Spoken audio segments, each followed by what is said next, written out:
the 10 most evil characters in Solo Leveling. From sadistic hunters to godlike monarchs, there's no shortage of evil here. Let's kick things off by diving straight into the action with Hwang Dong-soo, the man who redefines the phrase petty villain. Hwang Dong-soo wasn't just the little brother of the equally shady lizard hunter Hwang Dong-suk. He was a Korean-American S-rank hunter who ditched his homeland in search of fame, power, and, let's be real, the validation he probably didn't get as a kid. What's wild about Hwang is that his entire vendetta against Sung Jin-woo and Yoo Jin-ho wasn't about avenging his brother. It was all about flexing his power. Honestly, this guy was the human equivalent of a villain monologue. All talk, no self-awareness. Spoiler, Jin-woo gave him the beatdown he deserved. If you thought Hwang Dong-soo was bad, let's take a stroll down even darker paths with Kang Tae-shik. This guy was the definition of hunter turned serial killer. On paper, he was an inspector for the surveillance team. You know, the people who are supposed to keep hunters in check. But Kang? Oh no, he saw himself as the Dexter of the Solo Leveling world. He hid his psychopathy behind his badge, using criminals as his excuse to fulfill his twisted love for killing. This dude didn't even care about hunting monsters. He straight up admitted to enjoying killing humans more. Kang Tae-shik might not have had the power of an S rank, but his sadistic nature earns him a solid spot on this list. Things only get worse when we meet Kargalgan, the High Orc shaman who's basically the fantasy equivalent of a Giga Chad villain. He was the boss monster of an A-rank dungeon, and let me tell you, this guy loved torturing his prey. Poison, fear-based skills, slow deaths. You name it, Kargalgan did it, and he loved every second of it. But when Sung Jin-woo showed up, Kargalgan learned the hard way that there's always a bigger fish. Rest in pieces, big guy. Speaking of primal evil, let's talk about Raken, better known as the Beast Monarch. Imagine combining the savagery of a lion, the cunning of a wolf, and the sheer destructiveness of a tornado. That's Raken. As one of the monarchs, his sole purpose was to annihilate humanity and take down the Shadow Monarch. He failed spectacularly, but not before unleashing a reign of terror that made him one of the most memorable villains in the series. Now, if you thought Raken was bad, meet Quretia, the monarch of plagues and queen of every creepy crawly nightmare you've ever had.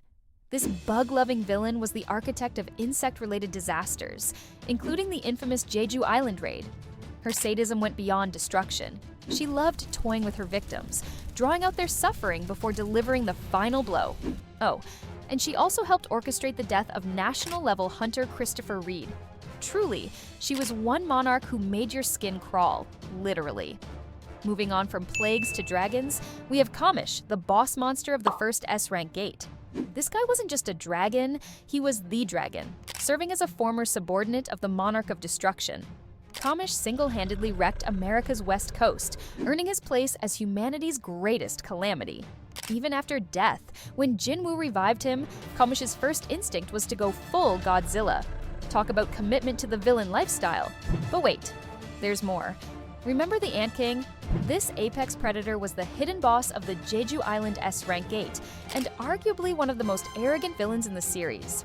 The Ant King didn't just kill 8 S-rank hunters during the raid, he treated it like a sport. His search for a worthy opponent ended when Jin-woo showed up, and let's just say the Ant King finally learned the meaning of humility, right before getting obliterated. If arrogance were an art form, the Frost Monarch would be Picasso. As the king of the snowfolk, this guy oozed malice and disdain for humanity.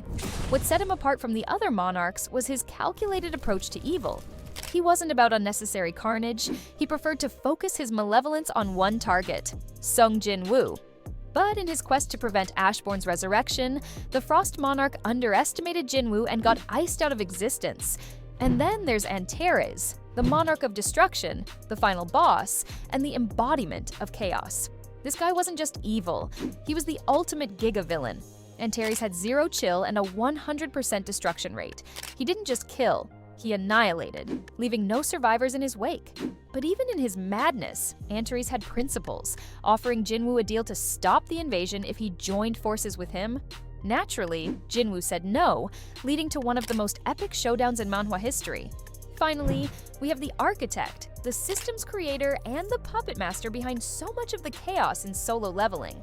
This guy didn't just hate humanity, he saw them as worthless ants. Manipulative, egotistical, and psychotic, the architect orchestrated countless deaths in his quest to ensure Ashbourne's descent.